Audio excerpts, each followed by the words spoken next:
നമ്മൾ കൽപ്പാത്തിയിൽ നിന്നുള്ള തത്സമയ വിവരങ്ങളാണ് പ്രേക്ഷകരിലേക്ക് എത്തിച്ചുകൊണ്ടിരിക്കുന്നത്. അല്പസമയത്തിനകം തേരുമുട്ടിയിൽ ദേവരഥ സംഗമം നടക്കും. 4 ക്ഷേത്രങ്ങളിൽ നിന്നായി 6 രഥങ്ങളാണ് എത്തിച്ചേരുന്നത്.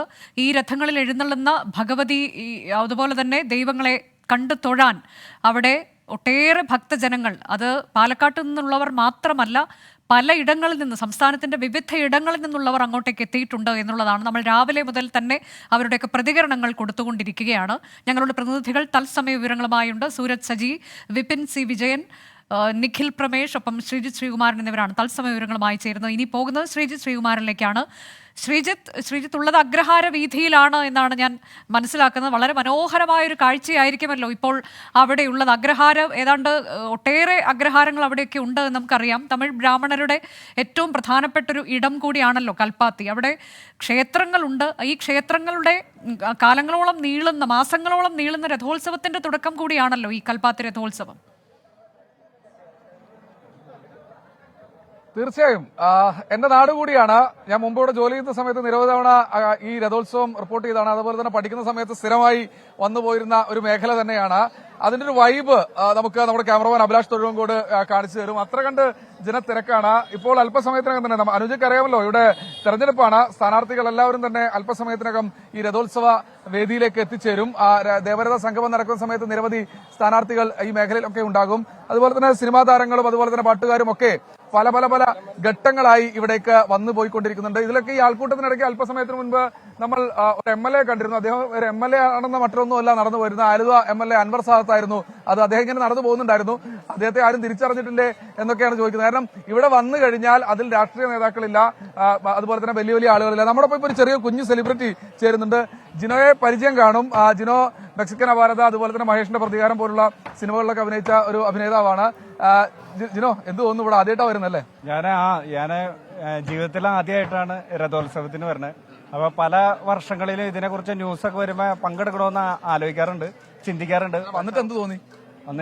വന്നിട്ട് ഇവിടുന്ന് പോവാൻ തോന്നണില്ല സത്യത്തിൽ. ഞാൻ ഇന്നലെ നമ്മൾ കണ്ടിരുന്നു. അപ്പൊ പറഞ്ഞു ഇതുകൂടി കണ്ടിട്ടാ പോകുന്നുള്ളൂ അപ്പൊ എന്ന് പറഞ്ഞിരുന്നു. അപ്പൊ എങ്ങനെയുണ്ട് വന്നിട്ടൊരു വൈബ്? സത്യത്തിൽ ഇന്നലെ തന്നെ തിരിച്ചു പോവാനായിരുന്നു പ്ലാൻ ചെയ്തത്. പക്ഷെ ഇവിടെ വന്ന് ഇതിന്റെ ഒരു വൈബൊക്കെ കണ്ടു കഴിഞ്ഞപ്പോ ഇന്നുകൂടി കഴിഞ്ഞിട്ട് പോവാന്നുള്ള രീതിയിലാണ്. മനസ്സിലൊരു ക്യാരക്ടർ എന്തെങ്കിലും ഓർമ്മ വരുന്നുണ്ട്? ഒരുപാട് ക്യാരക്ടറുകൾ ഓർമ്മ വരുന്നുണ്ട്. വന്നപ്പോ പിന്നെ ഈ നമ്മള് പറഞ്ഞില്ല, പൃഥ്വിരാജിന്റെ മറ്റേ പടത്തിലെ പിച്ച വെച്ച നാൾ മുതൽ ആ പാട്ട് എപ്പോഴും മനസ്സിൽ കിടന്ന നാൾ മുതൽ ഞാൻ അല്ലേ?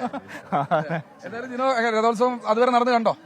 ഞാനിവിടെ എല്ലായിടത്തും ചുറ്റിലും എല്ലായിടത്തും നടന്നു കണ്ടു. അപ്പൊ അത് രാവിലെ ഞാൻ എത്തിയതാണ്. അപ്പൊ രാവിലെ തൊട്ടിട്ട് ഇങ്ങനെ നടന്നുകൊണ്ടിരിക്കുകയാണ്.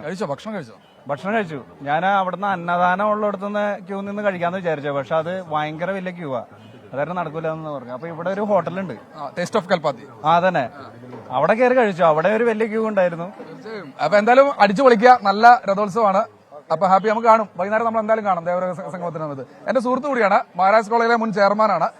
എന്തായാലും വലിയ ആവേശത്തിൽ തന്നെയാണ് ആളുകളൊക്കെ തന്നെ ഉള്ളത്. ജിനോ ശരി, ഓക്കെ. ജിനോ പോയി. അപ്പോൾ ഇനി ദേവരഥ സംഗമത്തിനായുള്ള ഒരു കാത്തിരിപ്പാണ്. നിരവധി ആളുകൾ, അത് ഞാൻ നേരത്തെ പറഞ്ഞല്ലോ, ഇവിടെ ഇങ്ങനെ നിൽക്കുകയായിരുന്നു. ജിനോയെ ഈ പറയുന്ന പോലെ 1, 2, 3 സിനിമകളിലൊക്കെ അഭിനയിച്ച ആളാണ്. പക്ഷേ അദ്ദേഹത്തെ പോലും അങ്ങനെ സെലിബ്രിറ്റി അല്ലെങ്കിൽ സാധാരണക്കാരൻ അങ്ങനെ ഒരു ഒന്നുമില്ല. ഇവിടെ വരുന്ന സമയത്ത് എല്ലാവരും ഇത്തരത്തിൽ തന്നെയാണ് ഇവിടെ ഈ മേഖലയിൽ നിന്ന് കടന്നു പോകുന്നത്. നമ്മുടെ ഇവിടുത്തെ വാർഡ് കൌൺസിലർ സുഭാഷ് നമ്മോടൊപ്പം ചേരുന്നുണ്ട്. സുഭാഷിനെ നമുക്ക് പരിചയപ്പെടുത്താം. സുഭാഷ് ഈ കൽപ്പാത്തിയിലെ വാർഡ് കൌൺസിലറാണ്. സുഭാഷ്, ഇതെന്തൊരു തമിഴ്നാട് സ്റ്റൈലിൽ വലിയ കൂളിംഗ് ഗ്ലാസ് ഒക്കെ വെച്ചിട്ട്? തമിഴ്നാട് കണ്ണ് സൺറൈസിന്റെ ചെറിയ പ്രശ്നമുണ്ട്, അതുകൊണ്ട് വെച്ചൊന്നും മാത്രം. അതല്ല ജാടയല്ല. അത് ജീവിതത്തിൽ അത് എന്റെ ഭാഗത്തിന്റെ കൽപ്പാത്തിക്കാരനാണ്. നിങ്ങളുടെ പേരിനൊപ്പം തന്നെ സുഭാഷ് കൽപ്പാത്തി എന്ന് പേര് ചേർത്തിട്ടുള്ളതാണ്. നിങ്ങൾ കൽപ്പാത്തിക്കാരനാണ്. എങ്ങനെയുണ്ട് കൽപ്പാത്തിയുടെ വൈബ്? എങ്ങനെയുണ്ട് ഇപ്പോ? കണ്ടില്ലേ, നിങ്ങൾ കഴിഞ്ഞ 10 ഇലക്ഷൻ വർക്ക് സ്റ്റാർട്ട് ചെയ്ത് മുതൽ നിങ്ങൾ കാണുന്നില്ല, ഇതേ തന്നെയാണ്. ഭയങ്കര പോസിറ്റീവ് എനർജിയാണ് കൽപ്പാത്തി അഗ്രഹാരം എന്ന് പറഞ്ഞാൽ തന്നെ. വളരെ പോസിറ്റീവാണ്. ഇലക്ഷനാണ്, അതിന്റെ കൂട്ടത്തിൽ ഇതും 2 ഉത്സവം ഒന്നിച്ച് നടക്കാം. ഒന്ന് തെരഞ്ഞെടുപ്പ് ഉത്സവം, ഒന്ന് കൽപ്പാത്തി രഥോത്സവം. സ്ഥാനാർത്ഥികൾക്ക് എന്തായാലും വലിയൊരു ഗുണമായല്ലേ? കാരണം അവർക്ക് എല്ലാവരും കാണാൻ, വോട്ട് ചോദിക്കാം. ഈ കൽപ്പാത്തിയിലുള്ള ഈ പാലക്കാട് മണ്ഡലത്തിലും പിന്നെ പാലക്കാട് ജില്ലയിൽ നിന്ന് ഒരുപാട് പേരെ കാണാൻ പറ്റും. പക്ഷെ കൂടുതലും പാലക്കാട് മണ്ഡലത്തിലുള്ള വോട്ടർമാരെല്ലാവരും വരുന്നല്ലേ. അപ്പൊ അവർക്ക് എല്ലാവർക്കും, എല്ലാ സ്ഥാനാർത്ഥികൾക്കും അതിനെ ഗുണം ചെയ്യുന്നു. ഇലക്ഷൻ വർക്കും അതുപോലെ തന്നെ കൽപ്പാത്തി തരും. അതെ. ഇപ്പൊ എങ്ങോട്ടാ പോന്നെ? ഒരു കോഫി കുടിക്കാം, വരുവാണെങ്കിൽ കോഫി കുടിക്കാം. ഇല്ല, അങ്ങ് വന്നേക്കാം. കൽപ്പാത്തിയുള്ള സ്പെഷ്യൽ ഫിൽറ്റർ കോഫിയാണ്. തീർച്ചയായും തീർച്ചയായും ഒരു കോഫിക്ക് ക്ഷണിച്ചിട്ടുണ്ട്. പക്ഷേ ഇപ്പോ ആ കോഫി സുഭാഷിന്റെ കൂടെ പോയി കഴിക്കാൻ നേരമില്ല, കാരണം നല്ല തിരക്കാണ്. നല്ല ചൂടുണ്ട്. യെല്ലോ അലർട്ടോ അങ്ങനെ എന്തെങ്കിലും അലർട്ട് പ്രഖ്യാപിച്ചിട്ടുണ്ടോ എന്ന് അറിയില്ല. പക്ഷേ ഇന്നലെ വൈകുന്നേരം നല്ല മഴയുണ്ടായിരുന്നു. പക്ഷേ ഇപ്പം കാര്യമായ മഴയൊന്നും കാണുന്നില്ല. മഴ പെയ്യാതിരിക്കട്ടെ എന്നാണ് എല്ലാവരോടും ആശിച്ചുകൊണ്ടിരിക്കുന്നത്. വിശാലാക്ഷി സമേത വിശ്വനാഥ ക്ഷേത്രത്തിലേക്ക് 7 മണിയോടുകൂടിയൊക്കെ തന്നെ ഈ ദേവരഹ സംഗമത്തിന്റെ ഒരു ഘട്ടത്തിലേക്ക് നമ്മൾ കടക്കും. ഇതാ കണ്ട ഒരു കുഞ്ഞു മോളടക്കം ഇത്തരത്തിൽ ഇങ്ങനെ വന്ന് നിൽക്കുന്ന ഒരു കാഴ്ചയാണ് കാണുന്നത്. പേരെന്താ മോളുടെ പേര് പറയൂ. എവിടുന്നാ വരുന്നേ? പാലക്കാട്. എവിടെ തോണിപ്പളയോ ആണല്ലേ? എല്ലാ തവണയും വരാറുണ്ടോ? എങ്ങനെയുണ്ട്? കുഴപ്പമില്ല. എല്ലാ തവണയും തൊട്ടടുത്ത് തന്നെ അല്ലേ? തൊട്ടടുത്ത് തന്നെ. എന്നാലും ഉഷാറാണ്. ശരി, തീർച്ചയായും തൊട്ടടുത്ത് തന്നെ വരുന്നു. അതാണോ ചെറിയ കുട്ടികളൊക്കെ അവരൊക്കെ ഒരു ഉത്സവത്തിന്റെ ഒരു പ്രതീതിയിലാണ് അനുജ. എന്തായാലും ആ ഒരു വൈബിലേക്ക്, രഥോത്സവത്തിന്റെ ദേവരഥ സംഗമത്തിന്റെ വൈബിലേക്ക് നമ്മൾ എത്തിച്ചേരാൻ അതെ, പാലക്കാട് ജില്ലയിൽ ഇന്നിപ്പോൾ അവധി കൂടിയാണ്. വിദ്യാഭ്യാസ സ്ഥാപനങ്ങൾക്കും സർക്കാർ ഓഫീസുകൾക്കും ഒക്കെ അവധി പ്രഖ്യാപിച്ചിട്ടുണ്ട്. അതുകൊണ്ട് തന്നെ ഒട്ടേറെ പേർ അങ്ങോട്ടുണ്ട്. കൂടാതെ ഇത് കാണുന്നതിലും ഇതിൽ പങ്കെടുക്കുന്നതിലും ദേവതകളെ തൊഴുന്നതിനുമൊക്കെയായി പലയിടങ്ങളിൽ നിന്നും, നമ്മൾ നേരത്തെ കണ്ടതുപോലെയൊക്കെ കോട്ടയം ചങ്ങനാശ്ശേരിയിൽ നിന്നും അതുപോലെ കണ്ണൂരിൽ നിന്നും അങ്ങനെ ദൂരെയുള്ള ഇടങ്ങളിൽ നിന്നൊക്കെ ആളുകൾ അങ്ങോട്ടേക്ക് എത്തുന്നു. ഞങ്ങളുടെ പ്രതിനിധികൾ തത്സമയ വിവരങ്ങളുമായുണ്ട്. കൽപ്പാത്തിയിൽ വിപിൻ സി വിജയനിലേക്ക് ഒരിക്കൽ കൂടി. വിപിൻ, ഇപ്പോൾ ഈ അവിടെ നിന്നുള്ള കാഴ്ചകളെ നമുക്ക് എങ്ങനെ വർണ്ണിക്കാൻ കഴിയും? നമ്മളത് കാണാനിരിക്കുകയാണ്. ഏറ്റവും വലിപ്പമുള്ള രഥങ്ങൾ നഗരവീഥികളിലൂടെ ഉരുളുക എന്ന് പറയുന്ന അത്യപൂർവമായ കാഴ്ച എല്ലാ വർഷവും അവിടെ സംഭവിക്കുന്നതാണ്. അപ്പോൾ അങ്ങനെ ഒരു കാഴ്ച നടക്കുന്ന ഒരിടം, അത് കേരളത്തിൽ മറ്റ് ഇടങ്ങളിലൊന്നും ഇല്ലാത്ത ഒരു കാഴ്ച. അതുകൊണ്ടുകൂടി ആയിരിക്കാം പല ഇടങ്ങളിൽ നിന്നൊക്കെ ആളുകൾ അങ്ങോട്ടേക്ക് എത്തുന്നതല്ലേ?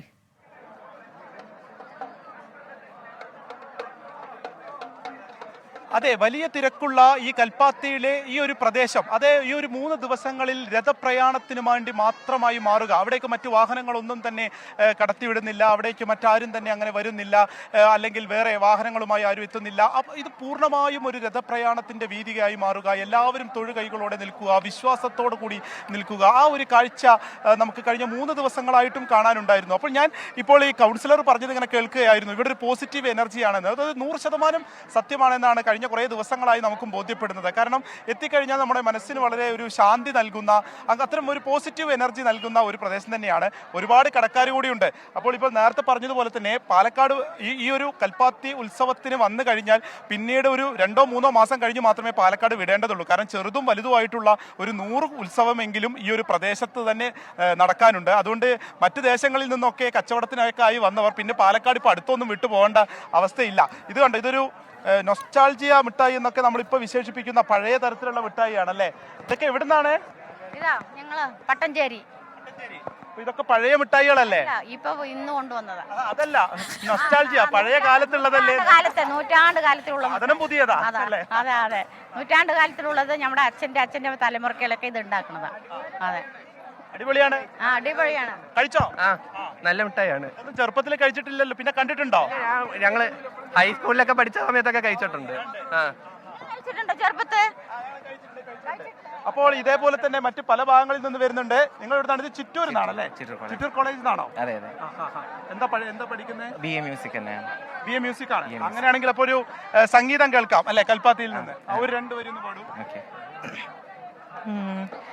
വീടൊരുങ്ങി നാടൊരുങ്ങി കൽപ്പാത്തി തേരൊരുങ്ങി പൊങ്കലുമായി വന്നു പൗർണമി. വീടൊരുങ്ങി നാടൊരുങ്ങി കൽപ്പാത്തി തേരൊരുങ്ങി പൊങ്കലുമായി വന്നു പൗർണമി. കയ്യിൽ കുപ്പിവളയുടെ മേളം, കാലിൽ പാദസരത്തിൻ്റെ താളം, അഴകായി നീ തുളുമ്പുന്നു, അരികിൽ ഹൃദയം കുളിരുന്നു. പിച്ച വെച്ച നാൾ മുതൽക്കു നീ എൻ്റെ സ്വന്തമായി ആശ കൊണ്ടു കൂട്ടി നാം ഇഷ്ടം കൂടി എന്നും എന്നും. പിച്ച വെച്ച നാൾ മുതൽക്കു നീ. ഗംഭീരം ഗംഭീരം. എന്താ പേര്? രാഹുൽ. രാഹുൽ വളരെ നന്നായി പാടി. BA മ്യൂസിക്കിന് പഠിക്കുന്ന രാഹുലാണ് അപ്പൊ ഗാനം പാടിയത്. കൽപ്പാത്തിക്ക് ഏറ്റവും ഇണങ്ങുന്ന ഒരു പാട്ട് തന്നെ പറയാം. നമ്മൾ കഴിഞ്ഞ കുറേ ദിവസങ്ങളായി കേൾക്കുന്ന ഒരു പാട്ട് കൂടിയാണ്. ഇങ്ങനെ പല കാഴ്ചകളുമായി വളരെ വ്യത്യസ്തമായി നിൽക്കുകയാണ് കൽപ്പാത്തി. പല ഭാഗങ്ങളിൽ നിന്ന്